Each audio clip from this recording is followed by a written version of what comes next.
प्रधानमंत्री नरेंद्र मोदी ने कहा 100 करोड़ कोविड टीके लगाने का आंकड़ा पार करने के बावजूद महामारी के खिलाफ देश की लड़ाई अभी खत्म नहीं हुई है। देश को इस शानदार उपलब्धि पर बधाई देते हुए प्रधानमंत्री ने लोगों से आगामी त्योहारों के दौरान पूरी सतर्कता बरतने की अपील की। श्री मोदी ने टीकाकरण उपलब्धि पर एक समाचार पत्र में लिखे लेख में कहा कि अभियान की सफलता का कारण स्वदेश में बनी वैक्सीन पर लोगों का विश्वास है। देश में अब तक 100 करोड़ 59 लाख से अधिक कोविड रोधी टीके लगाए गए। स्वस्थ होने की दर 98.16% हो गई। ये पिछले वर्ष मार्च के बाद सबसे अधिक। आजादी का अमृत महोत्सव के हिस्से के रूप में दीनदयाल अंत्योदय योजना के अंतर्गत एक सप्ताह में 152 सक्षम केंद्र खोले गए। जम्मू पुलिस ने मकवाल सेक्टर में ड्रोन से हथियार गिराए जाने के मामले में एक सिपाही सहित 2 लोगों को गिरफ्तार किया। ऑस्ट्रेलिया ने कहा सिंगापुर के साथ यात्रा संबंधी नई व्यवस्था को जल्द ही मूर्त रूप देगा। केरल में इडुक्की बांध के जलस्तर में कमी होने पर रेड अलर्ट के स्थान पर ऑरेंज अलर्ट जारी और 2020 क्रिकेट विश्व कप में शारजाह में नामीबिया का मुकाबला आयरलैंड से होगा। दूसरे मैच में श्रीलंका का मुकाबला नीदरलैंड से।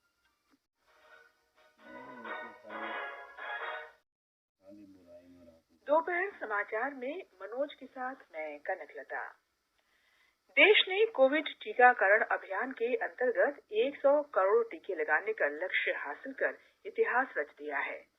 इस महत्वपूर्ण कार्य में योगदान करने वाले चिकित्सकों, नर्सों और अन्य स्वास्थ्यकर्मियों का आकाशवाणी अभिनंदन करता है।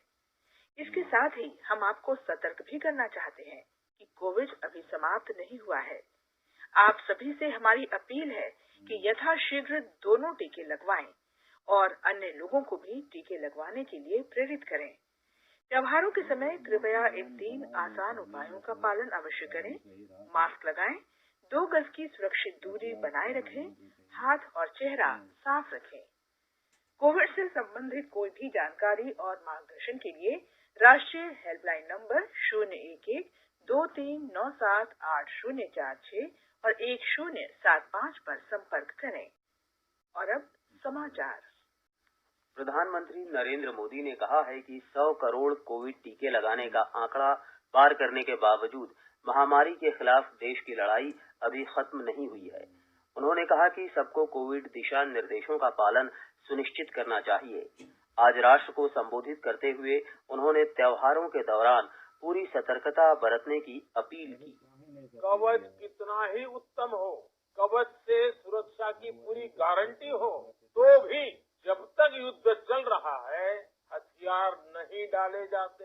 मेरा आग्रह है कि हमें अपने त्योहारों को पूरी सतर्कता के साथ ही मनाना है। और जहाँ तक मास्क का सवाल है, मेरा इतना ही कहना है, जैसे हमें जूते पहन करके ही बाहर जाने की आदत लग गई है, बस वैसे मास्क को भी एक सहज स्वभाव बनाना ही।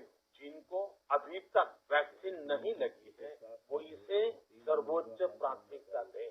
जिन्हें वैक्सीन लग गई है वो दूसरों को प्रेरित करें। मुझे पूरा भरोसा है कि हम सब मिलकर प्रयास करेंगे तो कोरोना को और जल्द हरा पाएं। आप सभी को आने वाले त्योहारों की एक बार फिर बहुत बहुत शुभकामनाएं। प्रधानमंत्री ने कहा कि भारत का टीकाकरण अभियान सबका साथ, सबका विकास, सबका विश्वास और सबका प्रयास का एक जीवंत उदाहरण है। श्री मोदी ने कहा कि भारत ने एक मुश्किल और असाधारण लक्ष्य को सफलतापूर्वक हासिल किया है। हमारे लिए लोकतंत्र का मतलब है सबका साथ। सबको साथ लेकर देश ने सबको वैक्सीन मुफ्त वैक्सीन का अभियान शुरू किया। गरीब, अमीर, गांव, शहर, दूर सुदूर देश का एक ही मंत्र रहा कि अगर बीमारी भेदभाव नहीं करती तो वैक्सीन में भी भेदभाव नहीं हो सकता। इसलिए ये सुनिश्चित किया गया कि वैक्सीनेशन अभियान पर वीआईपी कल्चर हावी न हो। प्रधानमंत्री ने इस उपलब्धि का श्रेय 130 करोड़ देशवासियों के प्रयासों को दिया। उन्होंने कहा कि 100 करोड़ वैक्सीन केवल एक संख्या नहीं है, बल्कि ये एक राष्ट्र के रूप में देश की क्षमता को भी दर्शाता है। श्री मोदी ने कहा कि ये इतिहास में एक नया अध्याय जोड़ता है। 100 करोड़ वैक्सीन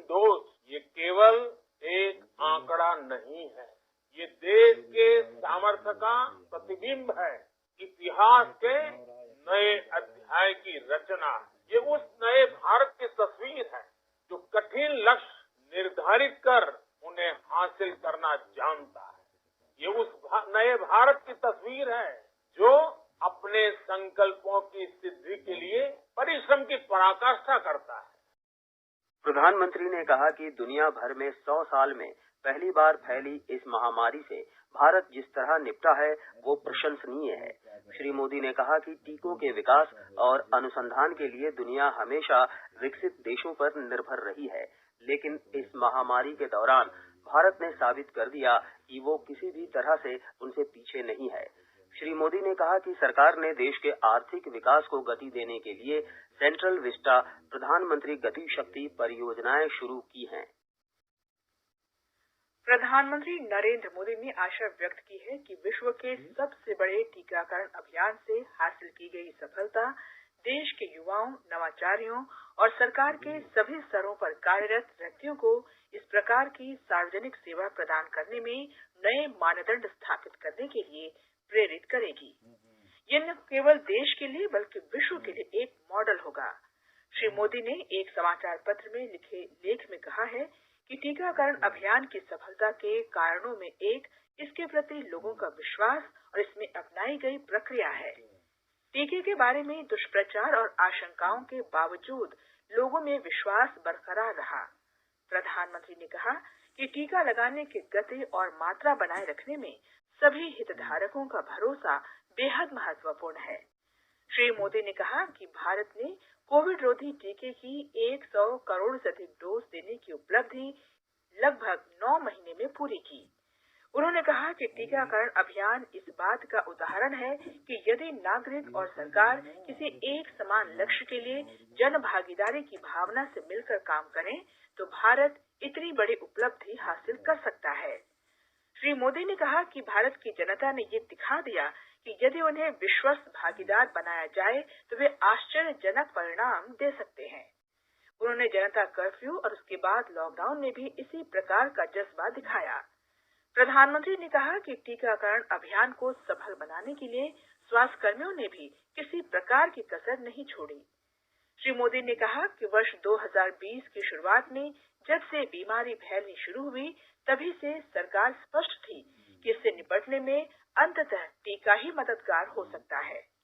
प्रधानमंत्री ने कहा कि इस स्थिति से निपटने में वैज्ञानिकों और उद्यमियों की भूमिका महत्वपूर्ण रही है। इनकी प्रतिभा और मेहनत की बदौलत भारत टीकाकरण के मामले में वास्तव में आत्मनिर्भर हो पाया है। श्री मोदी ने कहा कि उन्होंने 2015 में स्वतंत्रता दिवस पर अपने संबोधन में कहा था कि देश टीम इंडिया की बदौलत आगे बढ़ रहा है और इस टीम में 130 करोड़ भारतवासी शामिल हैं।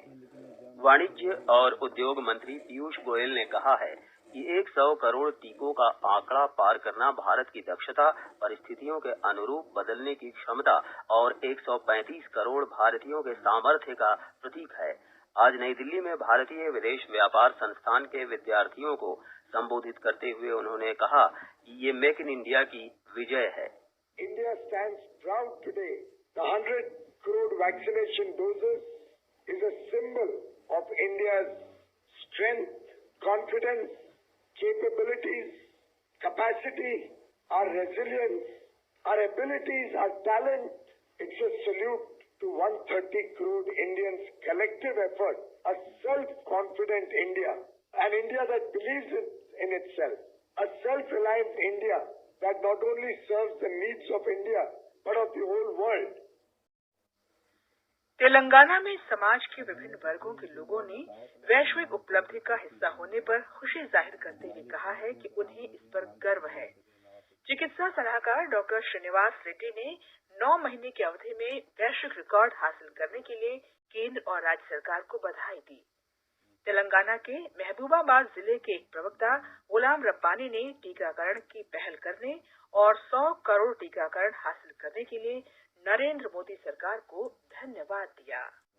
इतनी अच्छी गवर्नमेंट, इतनी अच्छी एडमिनिस्ट्रेशन चल रही है, जो हम लोग वैक्सीनेशन करवा लिए, हम लोग भी खुशी से कहते हुए, और मोदी जी के नेतृत्व में जो सरकार चल रही है, वो कामयाबी की तरफ चल रही है और 100 करोड़ लोगों की वैक्सीनेशन हुई, इसके लिए हम लोग खुशी कहते हैं। हैदराबाद में एक कंपनी में ऑटो ड्राइवर शेख रहमुल्ला ने बताया कि वो कोविड टीका लगवाने के बाद सुरक्षित महसूस कर रहे हैं। मैं वैक्सीन लिया, मेरे घर में भी 3 जनों को दिलाया। घर का ऑटो चलाता हूँ मैं, अभी सब सिक्योर है। दूसरा डोज अभी लेने का है, अभी 3 मंथ का आफ्टर लेवल लेते हैं, अभी लूंगा जाके फिर। इसके लेने से जरा मेरी बॉडी में भी कुछ इन्फेक्शन का डाउट नहीं है और मैं हेल्थफुल महसूस कर रहा हूँ। मेरा कारोबार में भी कुछ डिस्टर्बेंस नहीं आ रहा है। मंचेरियल जिले के टीकाकरण अधिकारी मोहम्मद फयाज खान ने विश्व स्वास्थ्य क्षेत्र में सबसे बड़ी उपलब्धि के लिए चिकित्सा अधिकारियों, कर्मचारियों और स्वास्थ्य कर्मियों को बधाई दी। कोरोना की काली आंधी जब काल बनकर उमड़ आई, देश घिर गया भ्रम के भंवर में दहशत की सब पर छाई। तब देश को भारी विपदा से बचाने को, कोरोना महामारी के खौफ से टकराने को, एक और नरेंद्र ने आगे बढ़कर देश की सामूहिक शक्ति को जगा दिया। मानो विवेकानंद ने फिर से आकर देश के नौजवानों को ललकार दिया। 130 करोड़ की महाशक्ति के नव जागरण से चहुं हो उठी जय जय। देशवासियों में हौसला भर कहा नरेंद्र ने, डरो मत कि तुम हो मृत्युंजय।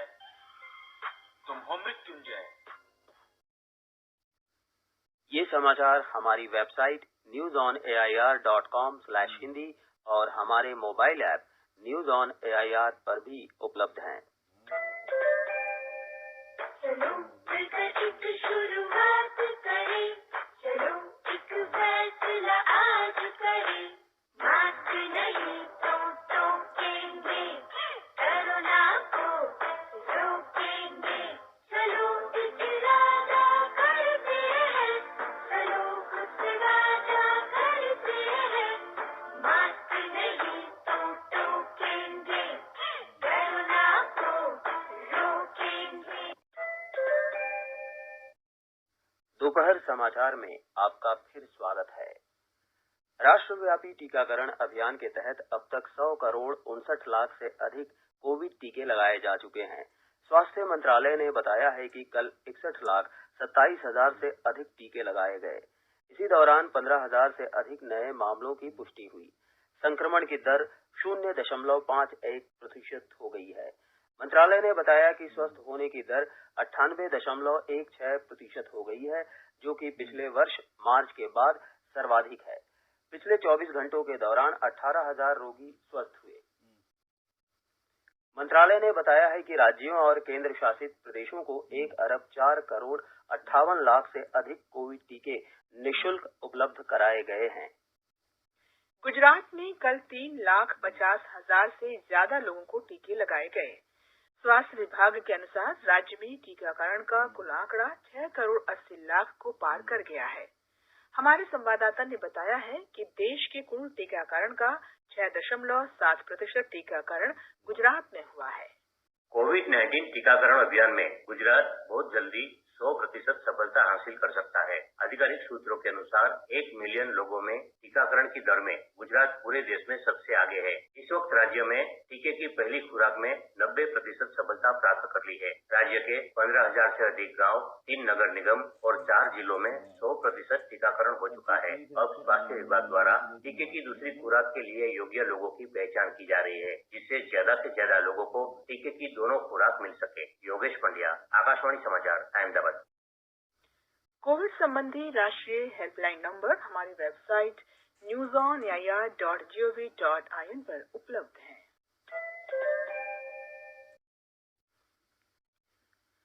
आगे बढ़ने से पहले मुख्य समाचारों पर एक नजर। प्रधानमंत्री नरेंद्र मोदी ने कहा, 100 करोड़ कोविड टीके लगाने का आंकड़ा पार करने के बावजूद महामारी के खिलाफ देश की लड़ाई अभी खत्म नहीं हुई। देश को इस शानदार उपलब्धि पर बधाई देते हुए प्रधानमंत्री ने लोगों से आगामी त्योहारों के दौरान पूरी सतर्कता बरतने की अपील की। श्री मोदी ने टीकाकरण उपलब्धि पर एक समाचार पत्र को लिखे लेख में कहा, अभियान की सफलता का कारण स्वदेश में बनी वैक्सीन पर लोगों का विश्वास।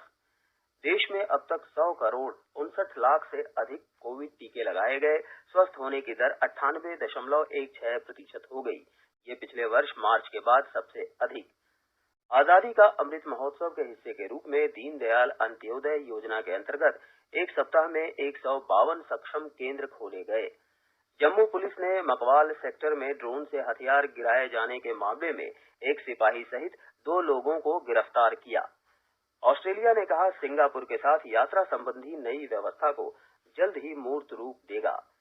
केरल में इडुक्की बांध के जलस्तर में कमी होने पर रेड अलर्ट के स्थान पर ऑरेंज अलर्ट जारी। और 2020 विश्व कप में शारजा में नामीबिया का मुकाबला आयरलैंड से होगा। दूसरे मैच में श्रीलंका का मुकाबला नीदरलैंड से। केंद्र शासित प्रदेश जम्मू कश्मीर की पुलिस ने कल जम्मू शहर के बाहरी इलाके मकवाल सेक्टर में ड्रोन से हथियार गिराए जाने के मामले में एक सिपाही सहित 2 लोगों को गिरफ्तार किया। हथियार गिराने का मकसद पाकिस्तानी खुफिया एजेंसी ISI द्वारा आतंकवादियों की मदद करना था। हमारे संवाददाता ने खबर दी है कि इन दोनों को पूछताछ के लिए जम्मू लाया गया है। इस महीने की 2 तारीख को ड्रोन विमान से पैकेट के जरिए एक AK-47 राइफल, 3 मैगजीन, 30 राउंड गोलियां और एक अमेरिका निर्मित टेलीस्कोप गिराया गया था। केरल में इडुक्की बांध के जलस्तर में कमी होने पर रेड अलर्ट के स्थान पर ऑरेंज अलर्ट जारी किया गया है। इडुक्की में बांध प्रशासन ने इडुक्की जलाशय से मंगलवार से चेरुथेनी बांध से इडुक्की बांध में छोड़े जा रहे पानी को अब केवल एक ही गेट से छोड़ा जा रहा है। पहले ये 3 दरवाजों से छोड़ा जा रहा था। ये निर्णय जलाशय में घटते जलस्तर के कारण लिया गया है। इस बीच मौसम विभाग ने इस महीने की 26 तारीख को तेज बारिश होने की संभावना व्यक्त की है। ऑस्ट्रेलिया जल्द ही सिंगापुर के साथ यात्रा संबंधी एक नई व्यवस्था को मूर्त रूप देगा।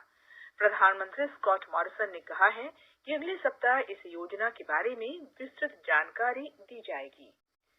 सिंगापुर के ऑस्ट्रेलिया के साथ करार करने का उद्देश्य अगले महीने से अंतर्राष्ट्रीय यात्राओं को फिर से शुरू करना है। ऑस्ट्रेलिया शुरुआत में कोविड का टीका लगे नागरिकों, स्थायी निवासियों और उनके परिजनों को देश में आने की अनुमति देगा। 2020 क्रिकेट विश्व कप के ग्रुप डी लीग मैच में आज शारजा में 3:30 बजे नामीबिया आयरलैंड से और ग्रुप ए के लीग मैच में शाम 7:30 बजे श्रीलंका का मुकाबला नीदरलैंड से होगा। आकाशवाणी कल से 2020 क्रिकेट विश्व कप मैचों का आंखों देखा हाल प्रसारित करेगा। ये समाचार आकाशवाणी से प्रसारित किए जा रहे हैं।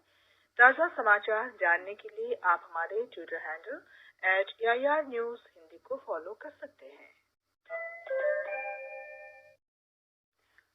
आजादी का अमृत महोत्सव की श्रृंखला में दीनदयाल अंत्योदय योजना राष्ट्रीय ग्रामीण आजीविका मिशन के अंतर्गत एक सप्ताह में वित्तीय साक्षरता और सेवा वितरण के कुल 152 केंद्र खोले गए हैं। इन केंद्रों का उद्देश्य स्वयं सहायता समूह के सदस्यों और ग्रामीण गरीबों को वित्तीय साक्षरता और वित्तीय सेवाओं के वितरण की सुविधा प्रदान करना है। ग्रामीण विकास मंत्रालय ने कहा है कि 13 राज्यों के 77 जिलों में ये केंद्र शुरू किए गए हैं।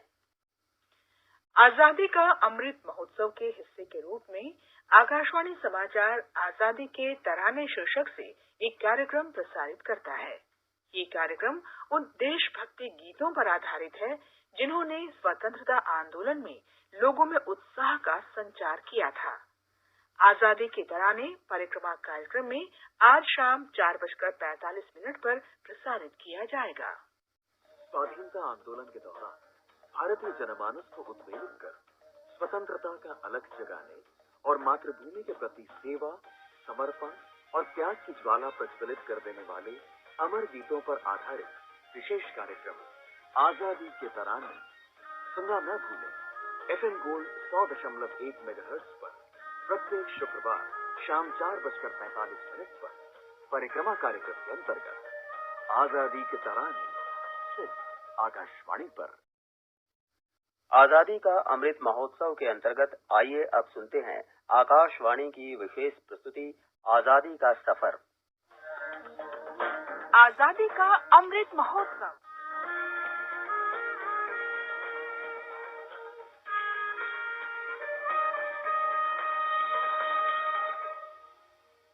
आजादी का सफर आकाशवाणी के साथ भारत का गौरवशाली स्वतंत्रता संग्राम आधुनिक विश्व के अब तक के सबसे बड़े संघर्षों में से एक है। आकाशवाणी समाचार आपके लिए प्रतिदिन इस संग्राम की एक झलक लेकर आता है।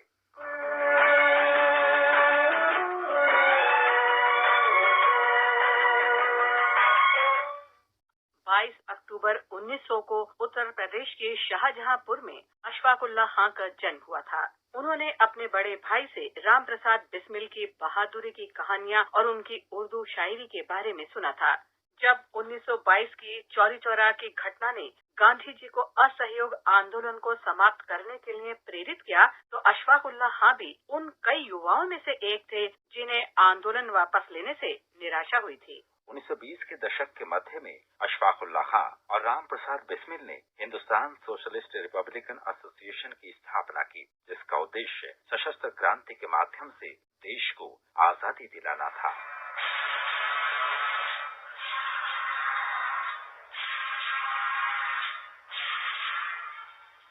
अशफाक उल्लाह खां को शायरी का शौक था और उन्होंने वारसी और हसरत शाहजहांपुरी उपनाम से लिखा था। उन्होंने भारत में ब्रिटिश साजिश के बारे में विस्तार से लिखा। वोट डालकर शासन करने की चाल का हम पर कोई असर नहीं होगा और हिंदुस्तान आजाद होकर रहेगा। सशस्त्र संघर्ष के लिए धन की आवश्यकता थी।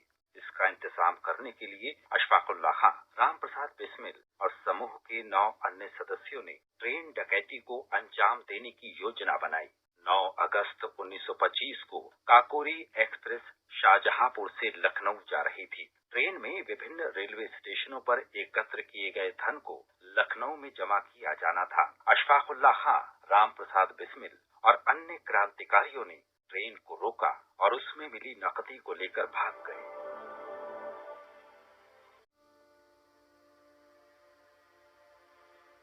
लूट के 1 महीने के अंदर ही उन्हें गिरफ्तार कर लिया गया। मामले की सुनवाई लगभग 18 महीने तक चली। अशफाक उल्लाह खां, राम प्रसाद बिस्मिल, राजेंद्र लाहिड़ी और रोशन सिंह को मौत की और अन्य को उम्र कैद की सजा सुनाई गई। 27 साल की उम्र में अशफाक उल्लाह खां को फैजाबाद जेल में फांसी दे दी गई थी। फांसी से पहले अंतिम इच्छा पूछे जाने पर अशफाक उल्लाह खां ने कहा, कुछ आरजू नहीं है आरजू तो ये है, रख दे कोई जरा सी खाके वतन कफन में। उनके गृहनगर शाहजहांपुर में एक स्मारक कब्र स्थापित कर दी गई थी।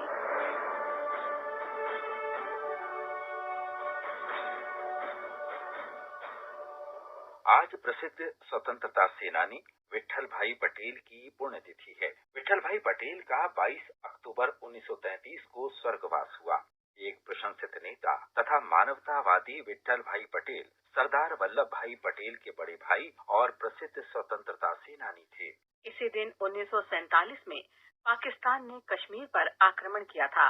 अगस्त 1947 में भारत को जब स्वतंत्रता मिली और पाकिस्तान बनाने के लिए विभाजन हुआ, उस समय जम्मू कश्मीर हरि सिंह द्वारा शासित एक रियासत थी। आजादी के 2 महीने बाद 22 अक्टूबर को हजारों कबायली आतंकियों और पाकिस्तानी सैनिकों ने मुजफ्फराबाद और अन्य जगहों पर राजा की सेना के कब्जे वाली चौकियों को पार करते हुए कश्मीर घाटी पर आक्रमण किया, क्योंकि वे अपने अंतिम लक्ष्य श्रीनगर की ओर बढ़ रहे थे। तबाही की इस पृष्ठभूमि में हरि सिंह ने दिल्ली में भारत सरकार से संपर्क किया। उन्होंने विलय पत्र पर हस्ताक्षर किए और भारतीय सैनिकों ने 27 अक्टूबर को जम्मू कश्मीर में पहुंचना शुरू कर दिया। भारतीय सैनिकों ने जवाबी हमला किया।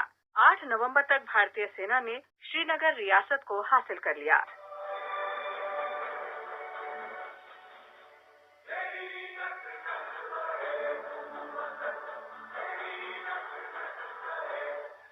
नवंबर के मध्य तक युद्ध कम होने तक उन्हें पीछे धकेलने के प्रयास जारी रहे। 1948 के अंत तक छिटपुट युद्ध जारी रहा। जनवरी 1949 में युद्ध विराम समझौते पर आधिकारिक तौर पर हस्ताक्षर किए गए थे।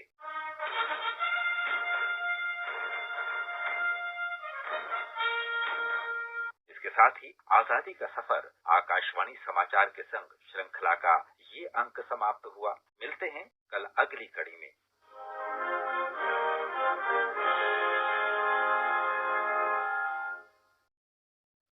उपराष्ट्रपति एम वेंकैया नायडू ने महान क्रांतिकारी अशफाकुल्लाह खान की जयंती पर श्रद्धांजलि दी है।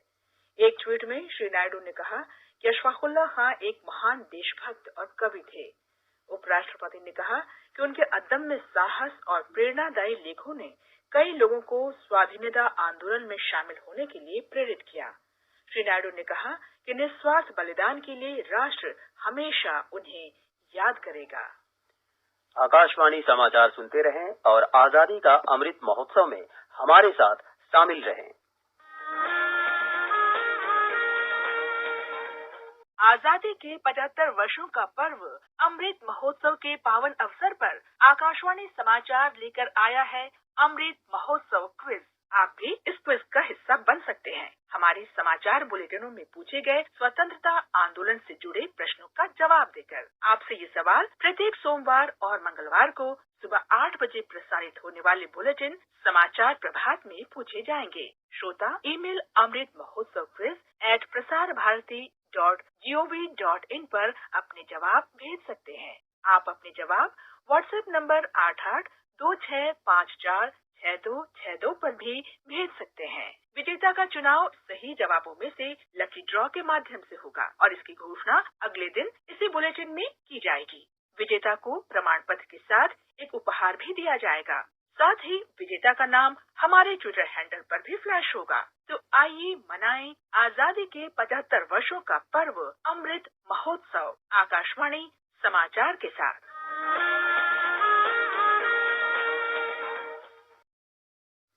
प्रधानमंत्री नरेंद्र मोदी ने गृहमंत्री अमित शाह के जन्मदिन पर उन्हें बधाई दी है। एक ट्वीट में श्री मोदी ने कहा कि उन्होंने श्री शाह के साथ कई वर्षों तक काम किया है और श्री शाह ने पार्टी और सरकार को मजबूत बनाने में महत्वपूर्ण योगदान दिया है। अब एक नजर आज के मौसम पर। सबसे पहले देश के 4 महानगरों के मौसम का हाल।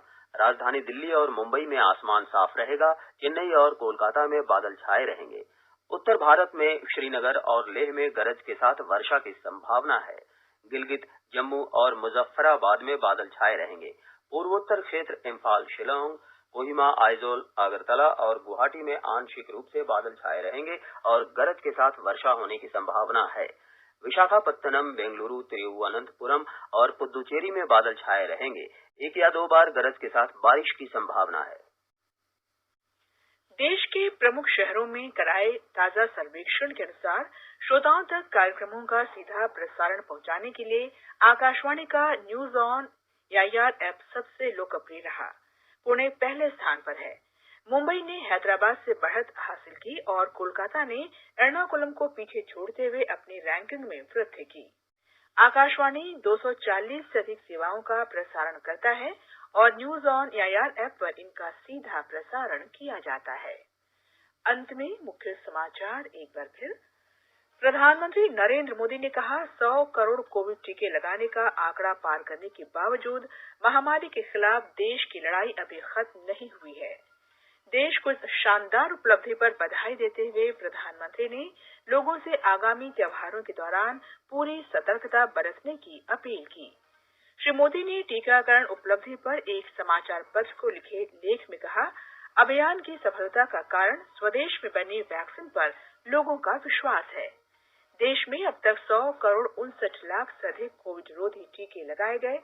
स्वस्थ होने की दर 98.16% हो गई। ये पिछले वर्ष मार्च के बाद सबसे अधिक। आजादी का अमृत महोत्सव के हिस्से के रूप में दीनदयाल अंत्योदय योजना के अंतर्गत एक सप्ताह में 152 सक्षम केंद्र खोले गए। केरल में इडुक्की बांध के जलस्तर में कमी होने पर रेड अलर्ट के स्थान पर ऑरेंज अलर्ट जारी। और 2020 क्रिकेट विश्व कप में शारजाह में नामीबिया का मुकाबला आयरलैंड से होगा। दूसरे मैच में श्रीलंका का मुकाबला नीदरलैंड से।